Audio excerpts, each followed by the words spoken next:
बात मरकजी वजारत दाखिला की करते हैं। मरकजी वजारत दाखिला कुछ अहम तरीन बड़े फैसले लेने जा रही है और इस ज़िम्मन में बहुत जल्द एक अहम तरीन इजलास मुनक्किद होगा और उस इजलास की सरबराही वज़ीर दाखिला अमित शाह करेंगे। बड़ी खबर मरकजी वजारत दाखिला से सामने आ रही है कि मरकजी वजारत दाखिला MHA आला सती इजलास बुला रहा है। इलीगल माइग्रेंट्स यानी गैर कानूनी तौर पर वो शहरी जो भारत के अंदर रह रहे हैं उनको किस तरीके से निपटा जाए, उनके खिलाफ क्या कार्रवाई की जाए और किस तरीके से उन्हें पुशबैक किया जाए। इस ज़िम्मन में एक आला तरीन इजलास जो है वो 9 जुलाई को मुनक्किद होने जा रहा है। मरकजी वज़ीर दाखिला Amit Shah, director general of police मुख्तलिफ रियासतों के इस इजलास के अंदर शामिल होंगे 9 जुलाई को।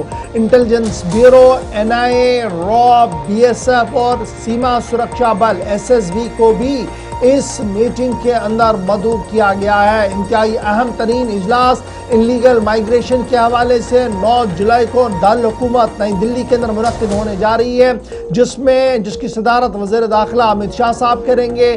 तमाम रियासतों के डायरेक्टर जनरल पुलिस के समेत इंटेलिजेंस ब्यूरो के सरबरा, कौमी तहकीकाती एजेंसी के सरबरा, रिसर्च एंड एनालिसिस विंग के सरबरा, बॉर्डर सिक्योरिटी फोर्सेस के सरबरा और सीमा सुरक्षा बल के अफसरान और जिम्मेदारान को इस अहम तरीन इजलास 9 जुलाई को दिल्ली तलब किया गया है। इस अहम तरीन इजलास के अंदर ये तय किया जाएगा कि गैर कानूनी तौर पर रिहाइश पजीर बांग्लादेशी और रोहिंग्या जिन्होंने इन्फिल्ट्रेशन मुख्तलिफ रूट्स के जरिए से करके मुल्क के मुख्तलिफ रियासतों के अंदर रिहाइश पजीर है, उनके खिलाफ किस तरीके से सख्त तरीन कदम उठाने हैं और नेशनल वाइड क्रैकडाउन और एनफोर्समेंट किस तरीके से की जाए, इस ज़िम्मन में इक़दामात किए जाएंगे। मरकजी वज़ारत दाखिला पहले इस बात को साफ कर चुकी है कि गैर कानूनी तौर पर रिहाइश पजीर मुल्क के अंदर लोगों को वापस निकलना होगा और इस ज़िम्मन में तमाम तर ज़मीनी तैयारियां मुकम्मल की जा रही हैं और अब ऑफिशियल क्रैकडाउन का अनाउंसमेंट किया जाएगा। 9 जुलाई को इस ज़िम्मन में अहम तरीन इजलास नई दिल्ली के अंदर होगा, जिसकी सरबराही वज़ीर दाखिला अमित शाह साहब करेंगे। डायरेक्टर जनरल ऑफ पुलिस तमाम रियासतों के शामिल रहेंगे।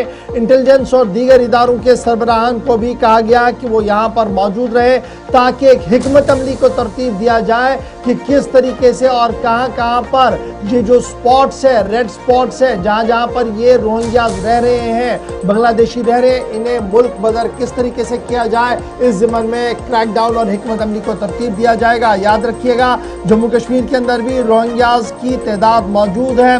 पहले ही कुछ लोगों पर शिकंजा कसा गया है, लेकिन अभी भी इतलात और खबरों के मुताबिक वादी कश्मीर और जम्मू के मुख्तलिफ इलाकों के अंदर रोहिंग्या और बांग्लादेशी रिहाइश पजीर है, जिनको वापस निकालने के हवाले से 9 जुलाई को एक हिकमत अमली तरतीब दी जाएगी। दाखिला वजीर की सरबराही में अहम तरीन इजलास होगा और कौमी सतह पर एक बड़ा क्रैकडाउन शुरू किया जाएगा। दाखिला वजारत इस बात की तस्दीक कर चुकी है। चलिए, ये तो एक खबर आपके सामने